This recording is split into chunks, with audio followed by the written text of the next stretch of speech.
अब हमारे जितने भी दर्शक हैं जरा ध्यान से देखिएगा। अब एक बहुत ही सेंसेशनल खबर है। क्या आप जानते हैं कि ईयू के पैसे के दम पर रशिया युद्ध लड़ रहा है?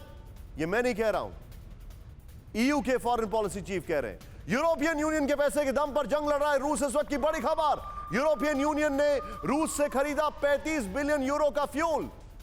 सिर्फ ब्रेकिंग दिखाएं इस वक्त की बड़ी खबर, यूरोपियन यूनियन ने यूक्रेन को दिए सिर्फ 1 बिलियन यूरो के हथियार। ईयू की विदेश नीति के मुखिया जोसेफ बोरेल का यह सनसनीखेज खुलासा, यह बहुत बड़ी खबर है।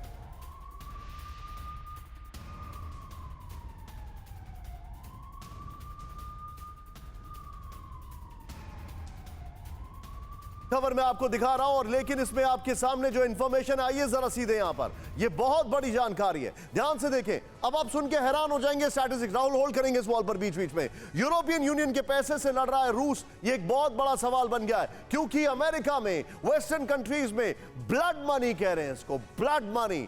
मैं आऊंगा सीधे अभिषेक के पास। ईयू ने 28 फरवरी से अब तक यूक्रेन को मदद से ज्यादा रशियन एनर्जी पर पैसे खर्च कर दिए हैं। मदद से ज्यादा रशियन एनर्जी पर ज्यादा पैसे खर्च किए हैं। जंग शुरू होने से अब तक यूरोपियन यूनियन ने 35 बिलियन यूरो रूस के फ्यूल पर खर्च किए हैं। होल्ड करें, जंग शुरू होने से लेकर अभी तक यूरोपियन यूनियन ने 35 बिलियन यूरो रूस के फ्यूल पर खर्च किए हैं। जूम इन करें इस ब्लॉक को, यह बहुत बड़ी खबर है। नेक्स्ट चेंज करें इसको यहां पर। ईयू ने यूक्रेन को सिर्फ 1 बिलियन यूरो के हथियार और गोला बारूद सप्लाई किए हैं।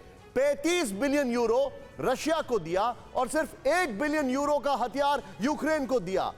35 दिन के युद्ध में हर दिन 1 बिलियन यूरो का पैसा उनको दे रहे हैं रशिया को। सोचें आप, इसको ऐसे असेस करें। और ये मैं नहीं कह रहा हूं, आगे दिखाइए।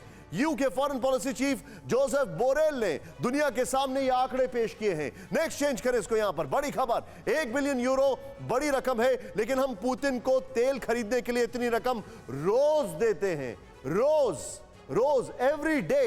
नेक्स्ट चेंज करें। जोसेफ बोरेल ने कहा रूस को मिलने वाले 35 बिलियन यूरो ब्लड मनी की तरह है, जिससे रूस ने यूक्रेन में युद्ध छेड़ा है, जोसेफ बोरेल ने कहा है। यह बड़ी खबर है। नेक्स्ट चेंज, सीधे चलूंगा इस वॉल और शॉर्ट्स ऑफ ब्रेकिंग के साथ अभिषेक के पास। अभिषेक, ब्लड मनी की बात हो रही थी, योर टेक ऑन इट। देखिए, एक बात बहुत ही क्लियर सी है कि ये जो अपने अपने सबके इंटरेस्ट हैं वो हम लगातार देख रहे हैं।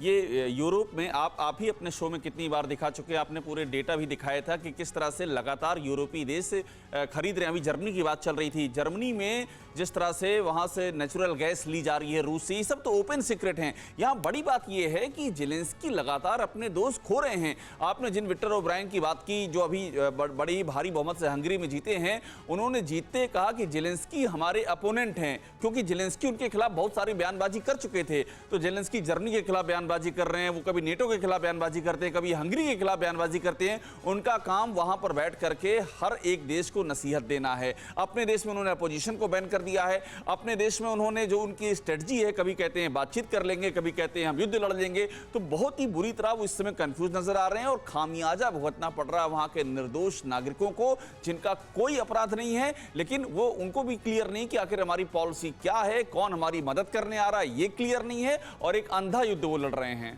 परवाह देश की, सोमवार से शुक्रवार रात 10 बजे TV9 भारतवर्ष पर।